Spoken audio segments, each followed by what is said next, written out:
भाई ये गाड़ी मैंने बुक कराई थी अगस्त 22 में, और महिंद्रा की तरफ से जो मुझे डेट मिल रही थी अक्टूबर 23 की मिल रही। अक्टूबर क्या, पहले तो ये अप्रैल 24 आ रहा था। मतलब वो वाली कहावत आपके लिए सही साबित हुई कि सबर का फल मीठा होता है। लेकिन ऐसा नहीं है कि भाई जैसा रील्स में लोग कर देते हैं भाई छोड़ के बैठ जाते हैं, वो चीज ना करें। आपके पोर्टल में शुरुआत में 2024 डिलीवरी डेट दिखा रहा था, तो क्या कुछ ब्लैक मार्केटिंग वगैरह जैसी चीज हुई आपके साथ या फिर नॉर्मल वे में मिल गई गाड़ी? हेलो गाइस, मैं मयंक चौधरी। तो ये है भाई अपनी महिंद्रा की XUV 700।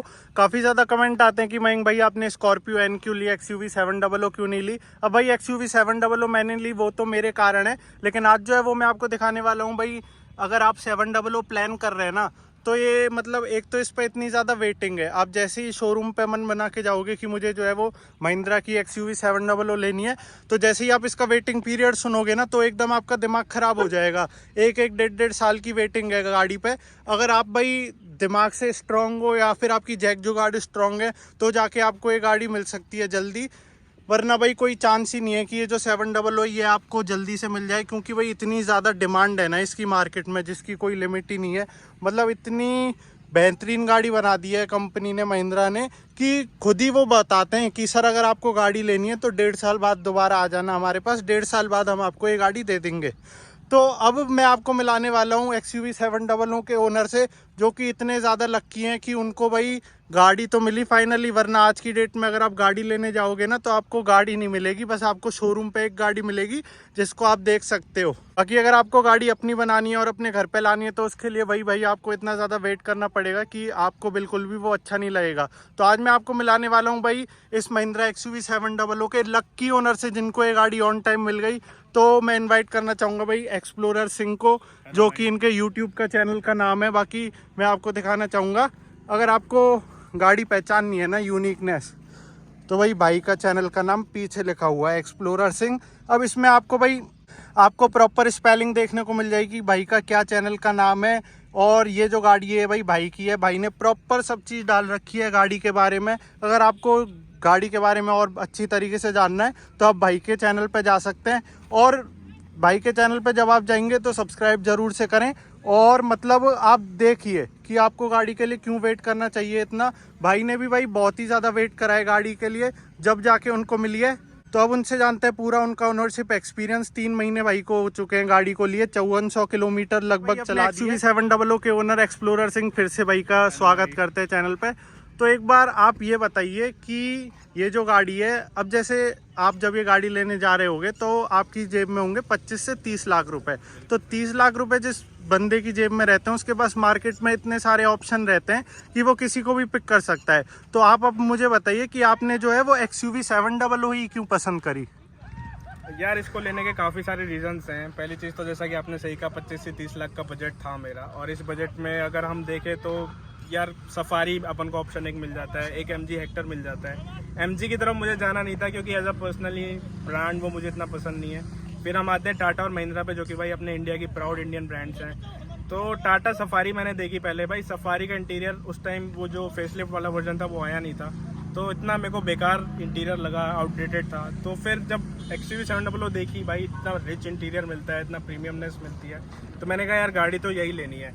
और इनफैक्ट इससे पहले XUV 500 भी थी हमारे फैमिली में, तो कहीं ना कहीं XUV की तरफ ज़्यादा मैं झुकाव था मेरा, और जो इसका फील आता है, जो इसका लुक आता है, तो वो मुझे ज़्यादा बेटर लगा, इसलिए मैं XUV की तरफ गया।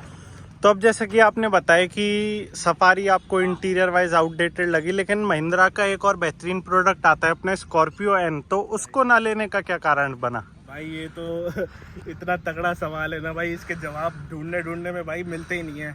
लोग सभी कंफ्यूज हैं कि यार स्कॉर्पियो लें, XUV 700 लें, सेम रेंज की गाड़ी है, एक ही ब्रांड है भाई, महिंद्रा से प्यार है अपन को भाई, थार वगैरह सब एकदम प्रीमियम गाड़ी बनाता है महिंद्रा।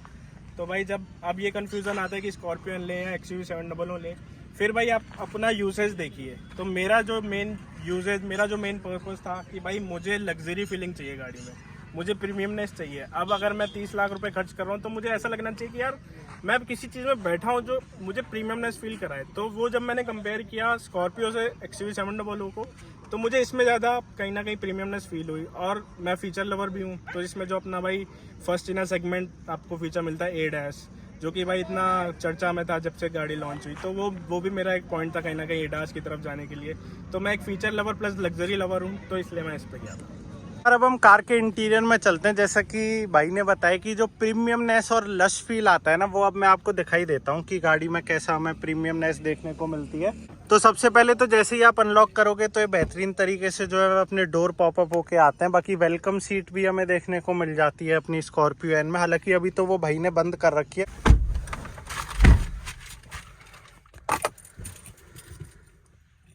तो देखो भाई ऐसे ही अपनी 700 बनी आती है। और ये इतना बढ़िया जो ये लुक है ना भाई इस स्क्रीन का, तो वास्तव में नो डाउट कोई जवाब नहीं है।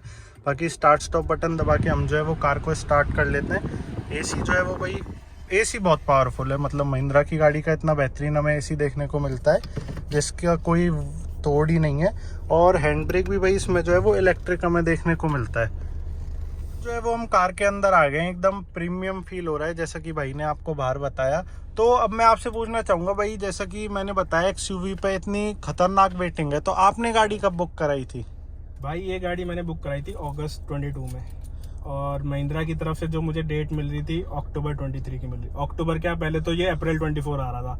भाई रोज पोर्टल चेक करना, क्योंकि भाई एक बार आप जब गाड़ी बुक करा लेते हो ना, तो वो चुल मचती रहती है कि भाई क्या अपडेट है, क्या अपडेट है, कब आएगी। महिंद्रा के चक्कर काटने, भाई दे दो जल्दी दे दो।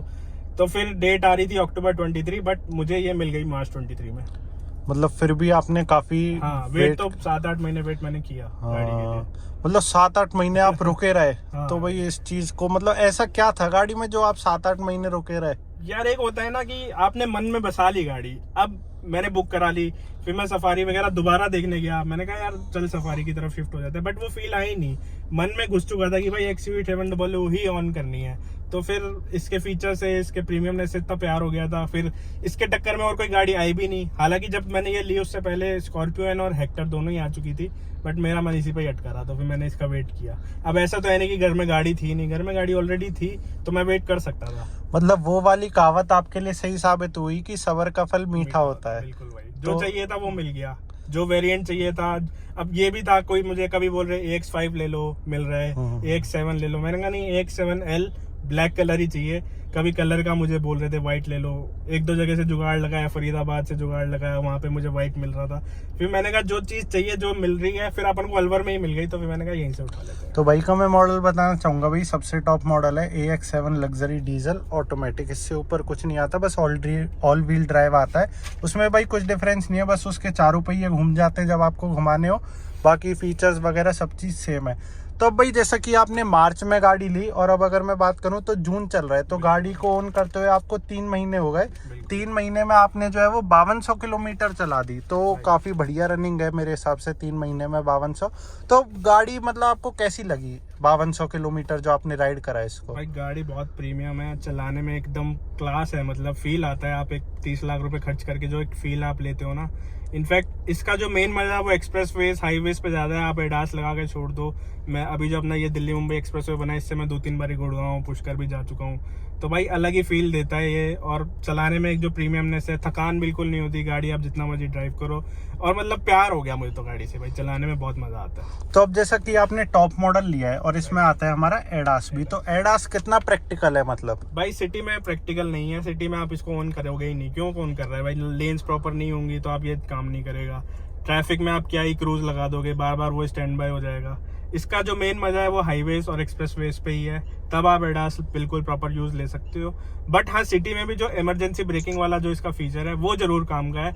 एक बार मेरे साथ इंस्टेंस हुआ था, मेरा जो ध्यान था वो अपना भाई स्क्रीन पे मैं कुछ सेट कर रहा था, और आगे से अचानक एक बाइक आ गई, तो गाड़ी ने अपने आप ब्रेकिंग ले ली थी। पहले वार्निंग देती है फिर ब्रेक ले लेते, तो ऑटोमेटिक ब्रेक लगा के मुझे मुझे वहां पे प्लस पॉइंट लगा कि चलो ठीक है, मेरा ध्यान नहीं था तो गाड़ी का ध्यान था। तो मतलब एडास आपने अब तक कितनी बार यूज कर लिया होगा? एडास तो भाई एक्सप्रेसवेज और हाईवेज पे यूज किया है 3-4 बार, जब भी बाहर गई है गाड़ी सिटी से। तो ऐसा हुआ है कभी कि आपने एडास यूज करा ऑन करा और वो ठीक से काम नहीं कर रहा हो, लेन प्रॉपर मतलब ढंग से प्रॉपर फंक्शन नहीं कर पा रहा हो, आपने कभी महसूस किया हो? नहीं, ऐसा तो कुछ नहीं है। अगर लेन प्रॉपर है तो वो प्रॉपर अपना काम करता है।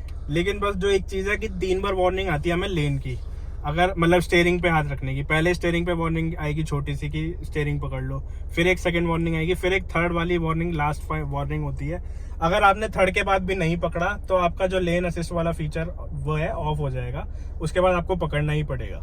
तो ये मतलब ऐसा नहीं है कि आप एडास पे लगा के गाड़ी छोड़ दी और सो जाओ, ऐसा नहीं है, आपको भी ध्यान देना पड़ता है गाड़ी के साथ साथ। मतलब ये है कि फीचर वाइज काफी अच्छे से हम यूज कर सकते हैं, लेकिन हमें भी थोड़ा टेंशन देने की ये जरूरत नहीं है है। कि यार ऑटो पायलट नहीं कह सकते इसको, ये एक सिर्फ असिस्ट है कि आपको पानी पीना है तो आपने 1 सेकंड के लिए स्टीयरिंग छोड़ दिया, वो अपने आप एडजस्ट हो जाएगा। कुछ खाना है वो 2-3 सेकंड के लिए छोड़ दिया, लेकिन ऐसा नहीं है कि भाई जैसा रील्स में लोग कर देते हैं भाई छोड़ के बैठ जाते हैं, वो चीज ना करें। आपका अटेंशन होना चाहिए, और इनफैक्ट ये बार बार इंडिकेट भी करते हैं कि स्टीयरिंग पे हाथ रख लिया जाए। देखो भाई इसमें एप्पल कारप्ले भी आ गया है, जो कि काफी अच्छी बात है, अपनी एंड में नहीं आया है। तो एप्पल कारप्ले तो आए, एप्पल कारप्ले तो चाहिए ही चाहिए। जब डिलीवरी हुई होगी जब ही आपको मिल जब गया वो होगा। नहीं था तब सॉफ्टवेयर अपडेट नहीं था इसका, बट मुझे शोरूम वालों ने बोल दिया था कि आप जब 1000 किलोमीटर हो जाएंगे तो आपको एक जनरल चेकअप के लिए आना ही पड़ेगा, तब आप सॉफ्टवेयर अपडेट करवा लेना। तो तब मेरा 1000 किलोमीटर के बाद अपडेट होने के बाद मुझे एप्पल कारप्ले मिल गया था। बाकी इसमें जो है वो हमें पैनोरामिक सनरूफ भी देखने को मिलती है, जिसकी अगर मैं साइज की बात करूं तो बहुत ही ज़्यादा बड़ी है। मतलब सेगमेंट में अगर हम बात करें तो सबसे ज़्यादा बड़ी पैनोरामिक सनरूफ हमें इसी की देखने को मिलती है, और बिल्कुल ये पीछे तक है, और पीछे भी हमें वाइट इंटीरियर देखने को मिल जाता है। तो अब तक जैसे ये डीजल ऑटोमेटिक है, तो एवरेज कितने का दे रही है ये? भाई एवरेज ये मुझे सिटी में 11-12 का ही देती है, 11-12-13 ज़्यादा से ज़्यादा। हाईवेज पे मुझे 15 तक मिल जाती है। 15 तक मिल जाती है। और जैसे हम बात करते हैं XUV 700, मतलब अपनी सेगमेंट में एक तो सबसे ज़्यादा पावर आती है इसमें, 450 न्यूटन मीटर टॉर्क, बहुत ही बेहतरीन स्टेबिलिटी भी है। तो आपने कभी इसकी टॉप स्पीड टेस्ट करी है? भाई एक्सप्रेस वे पे मैं इसको 190 टच कराई थी अभी रिसेंटली टच कराई थी, और अगर आपको देखनी है ना 190 टच करी हुई की क्या स्टेबल आती है वीडियो में, तो आप जाइए एक्सप्लोरर सिंग्स पे, आपको प्रॉपर देखने को मिल जाएगी वो वीडियो। उसमें भाई ने प्रॉपर स्टेबिलिटी सब चीज दिखाई है 190 पे, कैसी कार स्टेबल रहती है। मतलब फील ही नहीं होती, 150 तक तो गाड़ी फील ही नहीं होती कि आप चला भी रहे हो। फिर मैंने कहा यार एक बार, ऐसा नहीं कि मुझे भगाने का शौक है, ना ही हम प्रमोट करते हैं, लेकिन एक चुल होती है ना कि भाई देखे। मैंने स्पोर्ट्स मोड नहीं डाला, जो अपना जूम मोड आता है वो नहीं डाला, जैप में ही मैं चला रहा था। जैप में ही मैंने 15 दबाया तो 190 चढ़ गई, और उससे ऊपर भी चली जाती, बट आगे फिर गाड़ी ट्रक वगैरह आ गए थे तो मैंने ब्रेकिंग ले ली, तो 190 मैंने टच कराई है। अब जैसे कि भागने में तो इस गाड़ी का कोई तोड़ नहीं है, तो आपको ब्रेकिंग कैसे लगे इसके? ब्रेकिंग भी भाई प्रॉपर है, चारों डिस्क ब्रेक आते हैं, तो ब्रेकिंग में भी कोई इशू नहीं है। तो अब जैसा कि 5200 किलोमीटर आपने चला लिया, अब महिंद्रा ने इतना खूबसूरत प्रोडक्ट तो बना दिया, लेकिन महिंद्रा की सर्विस को अब भी भाई ऐसे ही बताते हैं कि मतलब इतना नहीं है बढ़िया। तो आपका क्या एक्सपीरियंस रहा है अब तक महिंद्रा से? पहले तो डिलीवरी लेने पे पहले तो वेटिंग कम करो भाई। इतनी वेटिंग कोई नहीं करेगा तुम्हारी गाड़ी की, अनटिल एंड अनलेस उसको बहुत ज्यादा जरूरत है उसी गाड़ी की है, तो लोग रुकते हैं, अदरवाइज लोग स्विच हो जाते हैं भाई दूसरी गाड़ियों में।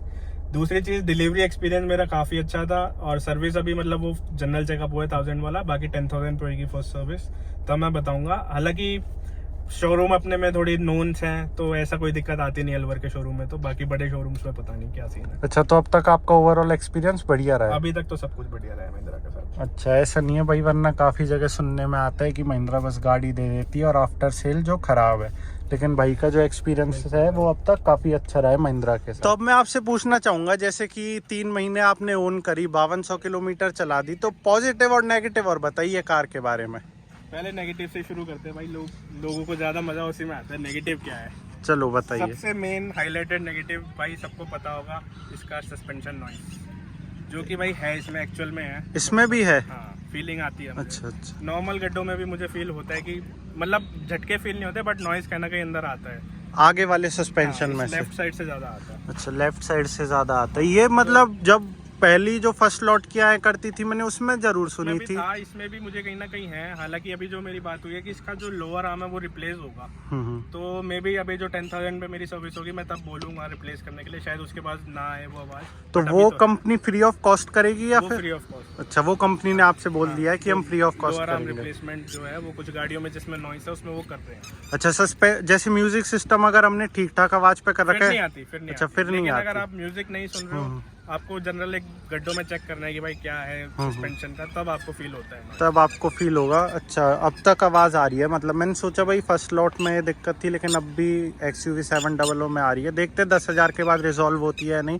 और नेगेटिव तो इसमें एक इसका जो एरोडायनेमिक बनाया इन्होंने शेप, तो आप जब घुसते हो ना अंदर, तो being a sick guy turban, भाई कहीं ना कहीं थोड़ी ऊंची होती है ना, ये घुसने और चढ़ने में थोड़ी सी दिक्कत होती है, हेडरूम क्योंकि ये एरोडायनामिक बना है। तो ये कहीं ना कहीं सर अड़ता है तो नीचे झुक के ही अंदर जाना पड़ता है। रूफ जो है आप देख सकते हैं स्लोपिंग रूफ हमें दिया गया है, तो उसके कारण कहीं ना कहीं अपना हेडरूम थोड़ा सा कम हो जाता है। कहीं वो कॉम्प्रोमाइज, नीचे झुक के ही आप घुसोगे तभी आप सही तरह से घुस पाओगे। तो ये एक मुझे नेगेटिव लगता है कि इतनी ज्यादा पैसे खर्च करने के बाद भी कहीं ना कहीं कॉम्प्रोमाइज करके घुस रहा है बंदा।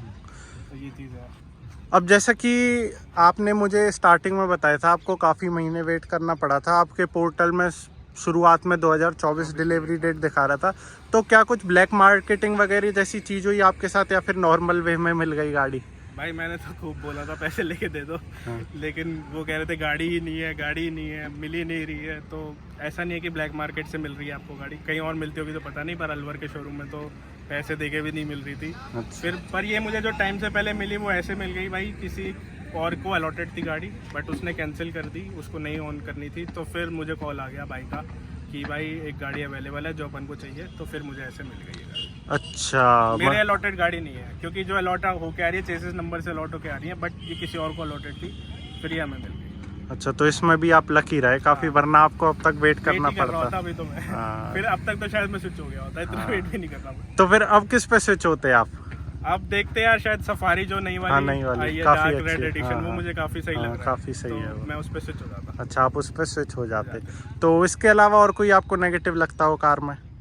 इसके अलावा तो यार ऐसा कोई नेगेटिव नहीं है, प्रॉपर बढ़िया गाड़ी चलती है और हेडलाइट वगैरह सब कुछ बढ़िया है, और तो कोई नेगेटिव अभी तक मुझे लगा नहीं है। सस्पेंशन नॉइस है, एरोडायनामिक होने की वजह से हेडरूम की कमी है, ये चीज़ें ही हैं इसमें।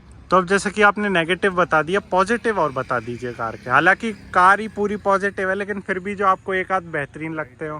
पॉजिटिव भाई, एक तो कॉर्नरिंग फॉग लैम्प जो में मिलते हैं, आई थिंक वो स्कॉर्पियो में भी मिलते होंगे, तो ये अंडर एस्टिमेट करते हैं लोग इस फीचर को, लेकिन ये काफ़ी अच्छा फीचर है अगर आप पहाड़ों में हो खासकर। आप राइट लोगे तो भाई राइट की एक्स्ट्रा लाइट हमें मिल जाती है, लेफ्ट लोगे तो लेफ्ट की मिल जाती है, तो ये एक प्लस पॉइंट है। एक ऑटो बूस्टर हेडलैम्प हमें इसमें मिल जाता है, जो कि वो भी अंडर एस्टिमेट किया जाता है कि यार 80 से ऊपर ही मिलेगा, उससे नीचे नहीं। बट आप हाईवेज पे चल रहे हो तो आपको जो 80 प्लस आपको मिलता है व्यू, वो बहुत अच्छा मिलता है। एडाज इसका फर्स्ट इन सेगमेंट है, जो कि बखूबी काम करता है, ऐसा कुछ नहीं है कि भाई गिमिक है नहीं काम करेगा, करता है, प्रॉपर काम करता है। तो ये काफ़ी सारी अच्छी पॉजिटिव चीज़ें हैं जो इसमें हैं। अच्छा, मतलब ओवरऑल आप सेटिस्फाइड हैं कार से? बिल्कुल 100%। तो ये जैसा कि आपका है AX7 लग्जरी डीजल, तो जिस टाइम आपने बुक कराई होगी उस टाइम तो मेरे हिसाब से रेट हल्की कम होगी, लेकिन जिस टाइम आपने ली होगी जब तो रेट इंक्रीज हो गई होगी। हाँ, ये जनवरी में रेट इंक्रीज हुए थे, तो फिर आपको भी एक्स्ट्रा पे करना पड़ा? ये मुझे भाई 29 के आसपास पड़ी है। 29 के आसपास भाई, इतने की है ये गाड़ी। और अगर 4 व्हील ड्राइव मेरे हिसाब से 31-32 तक जाती है। हाँ, मतलब एक्सेसरीज लगा के 30 की पड़ गई। मैंने PPF भी कराया है इस पे 60-70 हाँ भाई, डार्क कलर पे PPF जो है वो काफ़ी ज़्यादा ज़रूरी है। अब देखो जैसे PPF हो रहा है ना, तो कितनी आसानी से डस्ट हट रही है, वरना भाई चिपक सी जाती है। तो PPF का ये रोल तो है। बाकी भाई गाड़ी से जैसे अब कोई XUV 700 महिंद्रा में लेने जा रहा है तो उसके मुंह पे ही कह रहे हैं कि सर आपको वेटिंग तो करनी पड़ेगी। तो अब जो कस्टमर है वो वेट करने वाले भी हैं और ना करने वाले भी हैं, तो आप क्या राय देना चाहोगे? यार, अब जो कार लवर्स होते हैं ना, उसको एक्चुअली पता होता है उसकी क्या नीड है, उसको क्या चाहिए और क्या नहीं उसको सूट करता। तो जिसको पता है उसको तो पता है कि भाई 700 ही लेनी है, लेकिन जो कंफ्यूज्ड हैं भाई, फिर आपके पास स्कॉर्पियन का ऑप्शन आता है, और महिंद्रा अगर स्कॉर्पियो भी नहीं दे पा रहा है तो फिर आप सफारी का जो डार्क रेड एडिशन है वो काफ़ी अच्छा है यार, प्रीमियमनेस उसमें बहुत है, और उसमें भी एडास आ चुका है, तो उस पर आप मूव हो सकते हैं। और बाकी जो वेट करना चाहते हैं, क्या वेट वर्थ है गाड़ी के लिए? वर्थ है। आप अब एक बार आप इसको ले लोगे ना, फिर आपको समझ आएगा कि यार गाड़ी वाकई बहुत अच्छी है। मतलब जो सब्र किया उसका फल बहुत मीठा हो जाएगा। तो ऐसा बाकी भाई और कुछ आप एक्सपीरियंस लास्ट में अपना कुछ गुड बैड शेयर करना चाहते हो 3 महीने का, जो आपको फील हुआ गाड़ी से?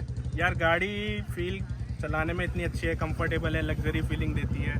मर्सिडीज से कहीं ना कहीं इंस्पायर्ड है, इसकी वो स्क्रीन, वो मेमोरी सीट वाला फंक्शन कहीं ना कहीं मर्सिडीज से इंस्पायर्ड है। तो भाई मर्सिडीज कहाँ 70-80 लाख में फीचर दे रही है, वो हमें 30 लाख में अपनी इंडियन ब्रांड दे रही है।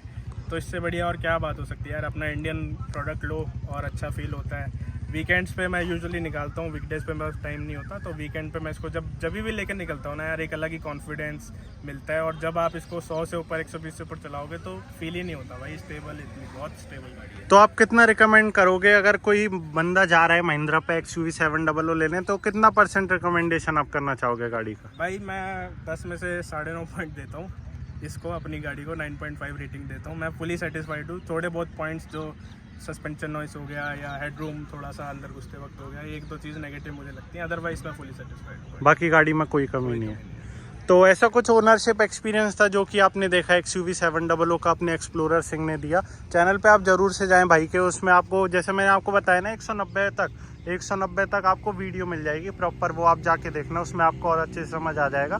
बाकी ऐसा कुछ ओनरशिप एक्सपीरियंस था XUV 700 का। अगर आप प्लान कर रहे हैं गाड़ी को लेना और डिटेल में जानना चाहते हैं तो भाई के चैनल पे आप जरूर से विजिट कर सकते हैं। चैनल का नाम शो हो रहा होगा, बाकी डिस्क्रिप्शन में लिंक भी आपको देखने को मिल जाएगा, इजीली आप चैनल पे जाके विजिट कर सकते हैं। बाकी ऐसा कुछ ओनरशिप या एक्सपीरियंस था, भाई ने अपना पूरा एक्सपीरियंस बता दिया 3 महीने का। गाड़ी ओवरऑल बहुत ही प्यारी और बेहतरीन है, जैसे कि आपने जान ही लिया होगा, और भाई नो डाउट गाड़ी काफ़ी अच्छी भी है। तो ऐसा कुछ ओनरशिप एक्सपीरियंस था। अगर आपको वीडियो बढ़िया हेल्पफुल इन्फॉर्मेटिव लगी हो तो वीडियो को लाइक कर दें, चैनल पर पहली बार आए तो चैनल को भी सब्सक्राइब कर दें, और वीडियो देखने के लिए आपका बहुत बहुत धन्यवाद।